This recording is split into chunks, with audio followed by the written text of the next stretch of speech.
Well, welcome Morning Brew family and Happy New Year to everybody. We certainly hope everyone had a great holiday season. I'm Mindy Caso and we are so glad to have you with us as we explore and take a deep dive into the more popular New Year resolutions over the next few weeks or so. I don't know about you, but weight is something that I have always been challenged by, especially after I hit 40. So this week we are looking into the world of healthy eating, moving beyond those trendy and fad diets and instead exploring some sustainable lifestyle changes. And for this, I am so excited to welcome Aryana Valdez. She's a registered dietitian with decades and decades of experience who brings with her passion for empowering individuals to really understand that nutrition is not just about food, it's medicine for both your body and your mind. And she's a big advocate for a holistic approach that combines healthy eating with proper hydration, exercise, and of course, a whole lot of sleep. So welcome, Aryana. We really appreciate you being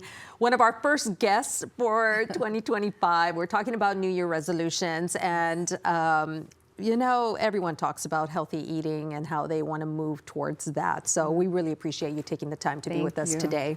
Thank you for having me. Absolutely. So you've been a dietitian, a registered dietitian for, you were just telling me, 23 years with United ISD.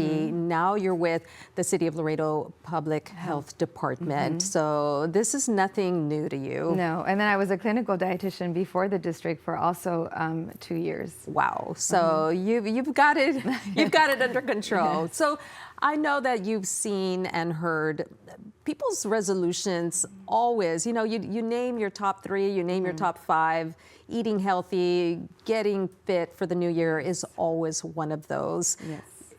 Let's talk a little bit about that, why we all start with wanting to do that and then towards the end of the year it all kind of goes to pot. Yes, actually it's usually they say that January 10th is the day people start breaking their resolutions. I think for us in Laredo, because we have like the Reyes Magos that we had yesterday, maybe it doesn't start till this week. Yeah. But I feel that, and usually by 3 months people are off and they're like, we'll try again next year.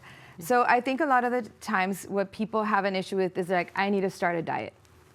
So diet seems kind of more short term, like, oh, I need a diet for a wedding, I need a diet for a vacation, but it's more about learning to choose healthier and making actual lifestyle changes.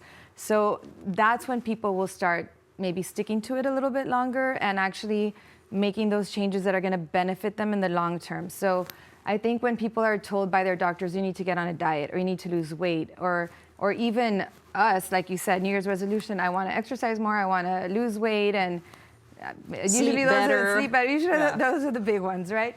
But it's staying away from the word diet. And I think instead of thinking, what am I going to give up or what am I going to not eat, even like with Lent, right, when we do that, it's what am I going to change? Like, what can I add to my diet to make it healthier? What changes can I make? So those are some of the things I think will help us this year if we stick to that. And yes, diet is hard for all of us, and especially every decade gets a little harder. Yeah. But it's something that using those smaller changes, you can attain those goals. You know, people, there are so many fad and trendy diets that have been introduced over the last year. We've heard about the fasting diet, you know, the Mediterranean, of course. You've got the Atkins. I mean, you've got, you know, the counting of the calories. There's just, especially the fasting one, you know, became the intermittent, thank you, became pretty popular last year and probably the year prior than that. Do any of those really even work? I mean, I think it's not like one kind that will work or one way of eating or changing your habits will work for for the whole population. I think you need to see what works best for you and maybe make note of that. Like one of my friends, she did intermittent fasting. It worked really well for her. It was not as easy for me. So you have to kind of base it on your schedule and what you think will work for you. I do like the idea of at least tracking your calories. I mean, there's so many different apps right now. They're out there, they're free, because I think most of us eat a lot more than we think. Like, you know, you would, even when, in all my jobs, whether I worked at the hospital or with the school district or now with WIC, a lot of people be like, oh, I didn't even eat anything yesterday. I'm like, let's start, like, let's track, like start in the morning. Oh yeah, I did have, let's say, a sweetbread. And then, oh yeah, I had some chips and then I had a like a large, and nothing against coffee, right? Yeah. But like a large coffee with a lot of cream and sugar, etc. So all those calories do add up. So it's not so much, again, taking food away, but recognizing where we're eating, what we're eating more of, and what we need to change. And honestly, I think in our culture and just in general, we don't get enough vegetables, and maybe not even enough fresh fruits in our food, in our intake on a daily. We high carb for sure, and I don't have anything against carbohydrates in particular, but I think we do eat a lot of them. Like I always think of, I don't know if the reels now, right? I don't have TikTok, but the reels, and they'll say, when you realize you just ate like 20 tortillas when you were eating chips and salsa at the restaurant. Have you seen that one? Like, and really, if you stop and think about things that way, you're like, oh my gosh, I really did eat a lot. But for someone that says, well, I barely ate today, like I just had chips and salsa. Well, how many chips did you eat? Right. And I think a lot of times we don't realize how much, and I'm not saying you have to track for the rest of your life, but it's good so you can kind of start seeing, where am I choosing and where can I make that change, to make it better for me. So maybe the first thing we need to do if we are really wanting to change our lifestyle and our eating habits, like you said, let's log what we ate, maybe log over a period of time. I can say if you told me to log, okay, Mindy, what did you eat today? Okay, so I started off this morning with a protein shake. I always do every morning, but that protein shake has 400 calories in it. So yeah, I can imagine. it's got a lot of protein, but it does have a lot of calories. So, probably not very good. And then after that, I had an empanada that somebody left behind. And then after that, I had some Mexican candy that was in the lunch break room. And then after that, I had another sweet bread. Yes. And that's what I've eaten today. Oh, no, and then I had avocado toast. Yeah, that was my breakfast. So the avocado's good. The avocado toast with cherry tomatoes. Yes. So that was a good breakfast. But you're right, because those two empanadas, the two sweet breads that I had, and then the little Mexican candy. And the protein shake. The protein shake with 400 calories in it is not good. So that's where a lot of people, especially with liquid, like drinking your calories, like we don't realize how much we actually got in for the day. And of course, everybody's different. I mean, no nutritionist or registered dietitian will be like, everybody should have 1,200 calories. No, it's going to be based on you. If you exercise 4 days out of the week, and you're very active all day long, well, you're going to need more. It just depends on your, your age, if you're male or female. So a dietitian will not say like, oh, everyone needs to eat this. It's going to be based on, are you diabetic? Do you have high cholesterol? Do you have high blood pressure? So we can reduce the sodium. If you have high cholesterol, obviously the fat and the greasy foods. So it's always going to be tailored to each individual person. But if you're not like going to speak to a dietitian, then definitely tracking those calories really helps, kind of where you're like, oh, look at everything I did eat. And I'm talking even like from, I took a spoonful of when I'm cooking, to taste the food before I season it. Like all that adds up. The little bite, I'm just gonna have a little piece. And that, I'm not saying it's bad, but are you active enough to burn everything you're getting in? Yeah, exactly. So it has to be a balance. And I forgot to mention that I did have a cup of hot chocolate too. So yeah, that's a lot of calories and sugar, really sugar. And it had marshmallows in it. So and people forget. Good. We forget what we ate. It's always like, well, I don't eat that much. I don't understand why I can't lose weight. Yeah. Well, once you start logging, you're like, oh, I already exceeded my calories for the day. Right. And it really is beneficial, especially when and it's, again, I'm not saying like, there's people who right away were like, oh, I'm going to start my diet for the new year and I'm going to do no carbs, or I'm going to do no sugar whatsoever. And it's hard, especially if you've been eating that way. Right. It's like a little withdrawal. Your body starts craving that. Like, I really want that. So I think when you track, at least you say, well, I did have this, but I'm going to add a salad. Or a lot of people would be like, oh, well, today's shot. I killed it this morning. Killed it. I'll start again tomorrow. Or actually, usually people say, I'll start again Monday. It's always Monday. Like, oh, I'll start Monday. Well, which Monday? From which month? From which year? Like, so sometimes it's fine. You ate, today wasn't the best day, let's say, but that doesn't mean that today for dinner you can't choose something healthier. Add more vegetables in, get your fresh fruit in. Maybe watch the carbs, since you already had a lot of carbs throughout the day. Make sure you get your protein in. So those little changes make a difference, and it's easier to sustain than if you are like, I'm never gonna have that. And the moment you do, you punish yourself for it, then you're like, oh, this is not gonna work for me, I'm gonna give up. Yeah. So that's one of the things that I think would help people. Definitely an eye-opener when you do have to track what you ate, and then, you know, try to, like you said, okay, so I had the craving, or rather I walked by the box of sweet bread because they're still here, left over from the holidays, and I couldn't help myself, and I grabbed, you know, 2 of them. So, you know, being able to recognize that, okay, you have an issue with sweets, you know, and having to then try to figure out what else you can substitute that with that's healthy, maybe, you know, something like that. But anyway, we're going to take a quick break.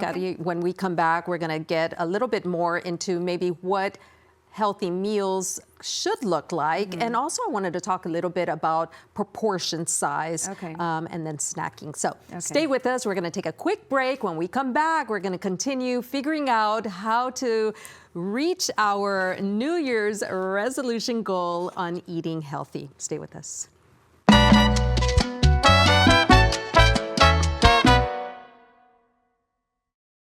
Why pay a monthly fee? Free checking at IBC.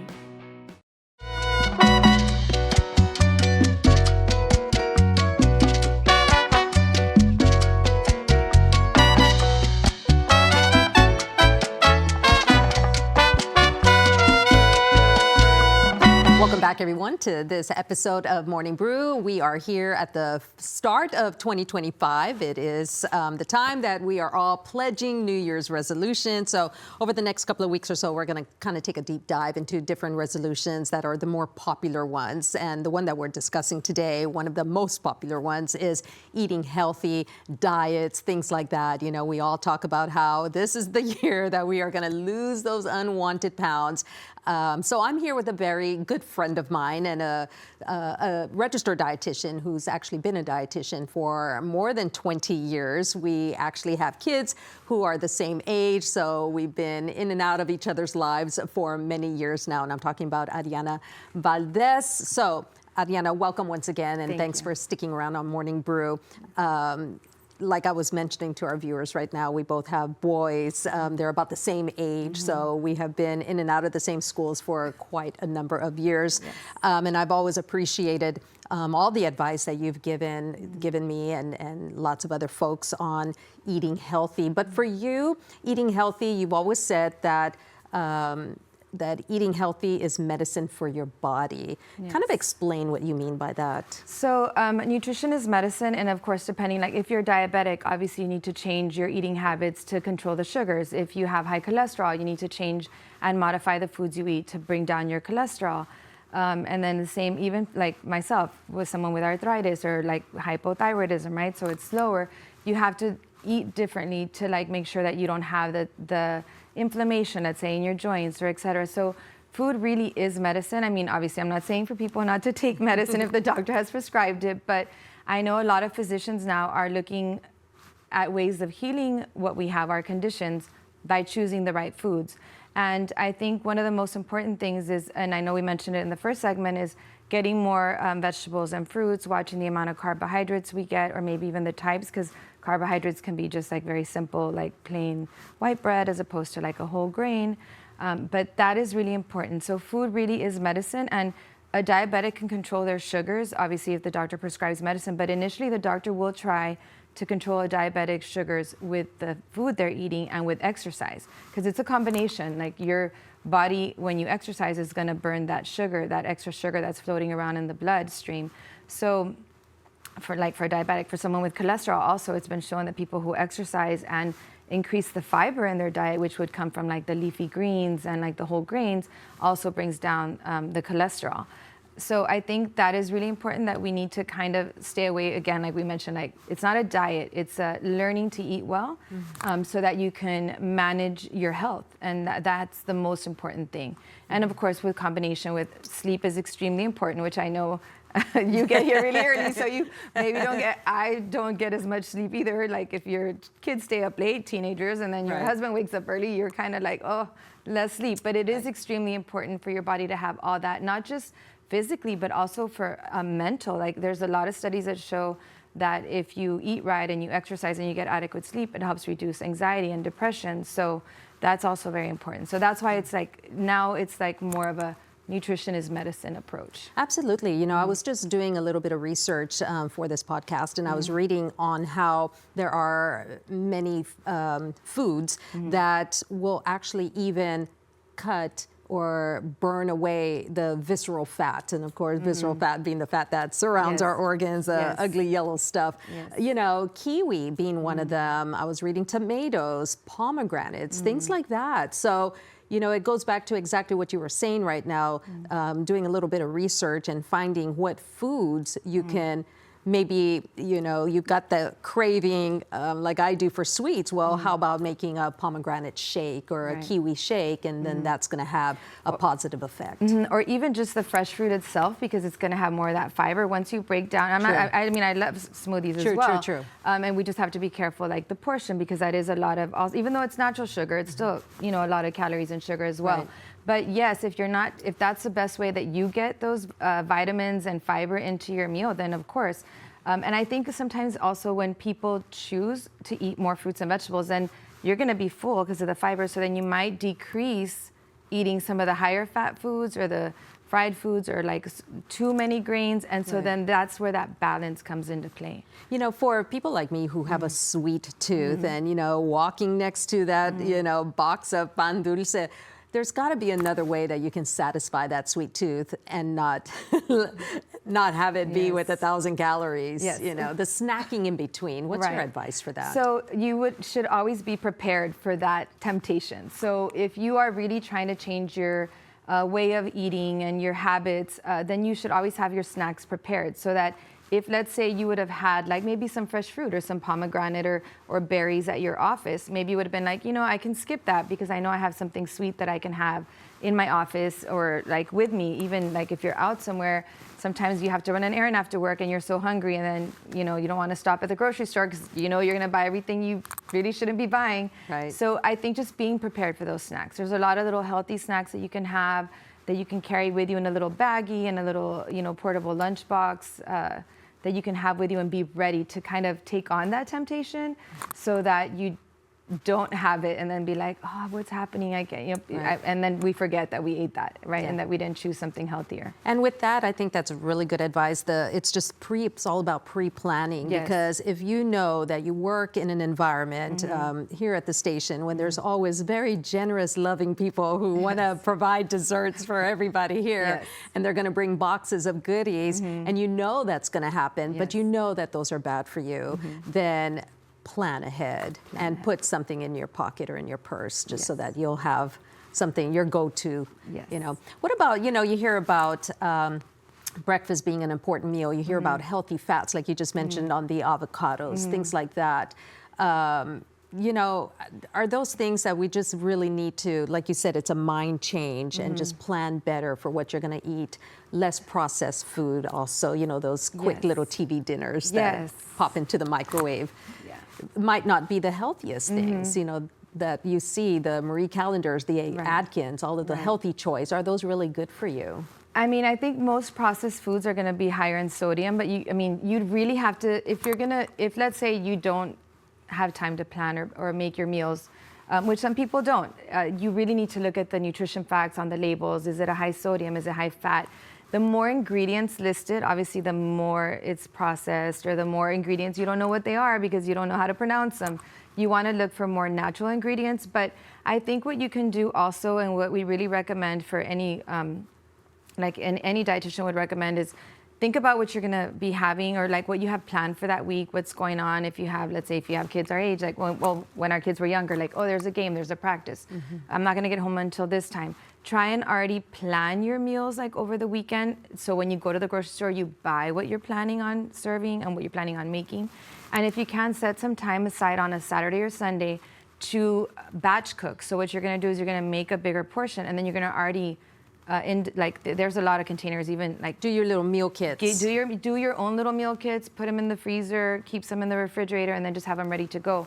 For breakfast, let's say you know that you're always usually running late, or anyone who like is not a morning person, then have your breakfast prepared from the night before. You can make Actually, one of my friends just posted on Facebook that they made the little egg bites. I'm like, oh, I've been making those since before Starbucks sold them, you know? So like have those little egg bites ready, make them yourself, put the ingredients you like to eat, add some fiber into it. Maybe have some overnight oats that you can just grab from the refrigerator and you can have them on your way or when you get to where you're going. So there's a lot of, you can plan. I think most of us, we're just so accustomed, you know, in the United States in general that we can just stop and pick up whatever we need. We can just go to the grocery store, we can just order in. And if that's your only option, then you need to learn to choose healthy from restaurants as well.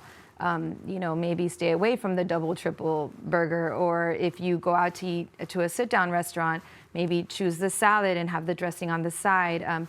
The portions are huge, like maybe do half and take the other half home for the next day lunch so that you're already prepped.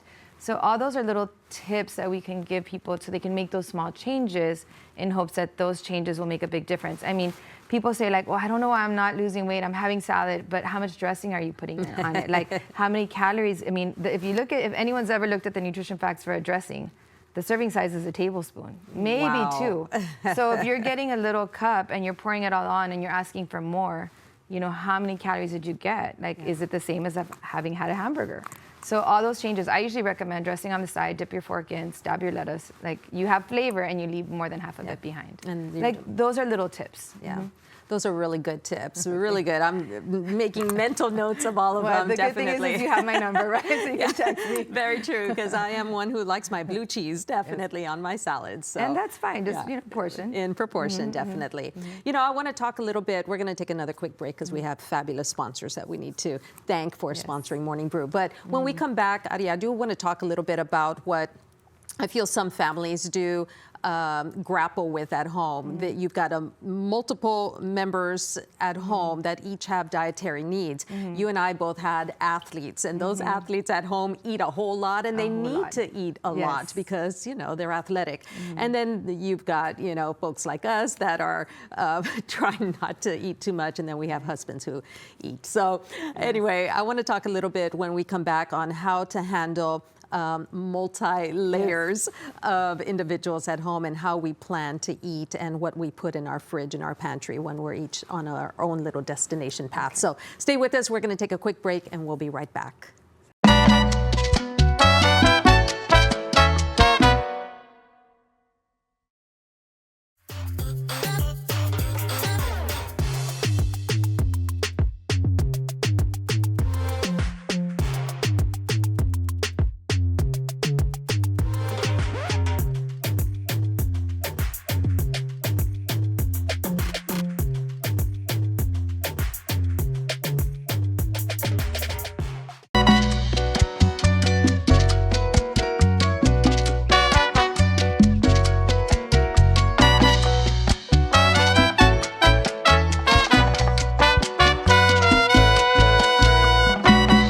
Welcome back, everyone, to this episode of Morning Brew. We are talking about New Year's resolutions, and this very first one that we are tackling is eating healthy. That's this week's episode. And we're here with a very good friend of mine, registered dietitian, Aryana Valdez, who has been in the business for over 20 years as a registered, 27 years, almost 30 years as a registered dietitian. So we wanted to talk, I wanted to address problems that maybe a lot of families face. You've got different goals living in the same household. You know, we've got our goals of wanting to maintain weight, lose weight. We've got kids' goals that, you know, in our case, we've got athletes at home and they just eat and eat and eat. And then our husbands, you know, might have different goals for themselves, you know. So how do you manage that as a dietitian? What is the recommendation? How do you manage the pantry and a refrigerator when everybody has different goals? Well, I think that even if, let's say, our athletes need to eat more, it still can be healthy, right? So I think, yes, we're going to tailor, obviously, any type of menu changes or meal changes for any conditions, but I think as a whole, the family needs to eat well together. So we all need to learn to incorporate the vegetables in our meals and then the whole grains or the lean proteins, the healthy fats. So one thing that we do recommend, especially get the kids involved when they're very young. That's one of the things, like now that I'm with WIC, you know, we try and educate the parents to like get the kids involved in the kitchen, have them help with the cooking. You can always also say, we're going to go to HEB, let's pick a new fruit we've never tried, or let's try a new vegetable, and then you incorporate it in. So an athlete would definitely, like our children, would need to eat more often than we do, but it can still be healthy choices. Like a lot of times they're like, oh, I won't mention the restaurant, but like, oh, I'm going to go get a protein bowl, or, you know, so I'm like, well, we can make them here. You know, you make your rice, you put the chicken, you put the beans and the avocado and etc. So you can do it as a family. We would just maybe need to eat different portions. Like I don't need the same portion as my 20, 19 or 17-year-old. I don't need that same portion. Right. And they're going to eat more often, but we still want to have it ready for them to be able to just make themselves something healthy, as opposed to like we were talking during the break about, oh, they'll just DoorDash fast food somewhere, yeah. you know. So we just need to do it together and get the parents involved, because if anyone is diagnosed with diabetes or has high blood pressure or any type of cardiovascular, you want to support each other as a family. And that's one thing that when I first started as a clinical dietitian more than half my life ago, you know, you would see someone get diagnosed with something, and then the family would come in supporting, but they would bring fried food into the hospital, or they would bring salt for them to sneak into, like, for their you know, food from the hospital, and you would see that they maybe also had it and they were not doing very well. So why would you put that on your child or on another family member? Like, we really need to like lift each other up and then support each other. And if someone's going to eat healthy, we should all eat healthy together. Right. I'm not saying you can't, especially teenage boys that are athletes, you know, have something that's maybe not as good for them once in a while, but still most of the time we should be choosing healthy. Right. You know, you touched on something a little bit ago that I want to go back to, Aryana. You talked about proportion size. In all the studies that I've read, you need to stop eating if you are on a goal to lose weight or maintain your weight. You need to stop eating even before you feel full. So what does that portion size look like, and how do you know when you should stop? Right. Well, so usually here and everywhere, like it's huge plate, right? And then we have it full. Right. And then we get up for seconds. So I would go with a smaller plate, and then half your plate should be vegetables. You can always have a fresh fruit on the side for your sweet, you know, after. And then your grains should be about a quarter of the plate, and then the other quarter would be like your proteins. Now, if someone who's a bodybuilder is going to obviously need more protein than that. But basically you want it, and you want your plate to be colorful. You don't want it to be like, my vegetable is going to be, let's say, potato, and then I'm going to have rice and protein. You want to have color. So the more colorful, obviously, the more antioxidants they have. So that's what we recommend. And eat slower. I know that growing up, I don't know if you remember, they'd be like, chew your food 20 times. Well, now they're saying you're supposed to chew your food so much till it almost liquefies in your mouth, so it's not as hard on your stomach to break it down and your body to absorb the nutrients. And like we talked earlier, like you have teenage sons, and it's like you've never fed them. They eat everything so fast. And that's one thing that we need to teach our kids from an early age. Like, you know, put the fork down, savor the food, chew it till it almost liquefies. You know, just really kind of be in the present. Be in the moment. Exactly. Yeah. Be in the moment. Put the phones down. Like, so many times I've gone to restaurants or even family parties, and people are eating and they're looking at their phone. Like, the families are no longer even talking. And that's one thing that they've done studies on too, that families that eat together have less issues with like obesity or any problems with eating disorders. So I know it's really hard now because kids have practice and parents are working and we don't, but at least they say even at least 2 to 3 times a week that you can get together and have a meal together, it makes a really big difference. And then have that conversation and talk about the food. What would you like to try next? Like, get them into the kitchen, like help the little ones stir. It makes a really big difference. You know, I like what you said about starting them young, because, you know, you need to introduce them to healthy foods. I mean, there's so many that just, you know, they watch TV during the day and they're seeing commercials for fast food restaurants, and you know, and there is definitely a place for fast food in our lives, and it could be treat night once a week. You know, I know that growing up we had treat night once a week, and my parents would take us to different fast food places around town, and that was always, you know, exciting for us growing up. But on the other days, you know, do some healthy cooking at home. And I liked what you said also about introducing a new produce. You walk or even through grain. Yeah, you walk through the produce section at a grocery store, And there are things that I don't even recognize. I just held one up the other day and I asked my husband, what is this? Never seen it before in my life.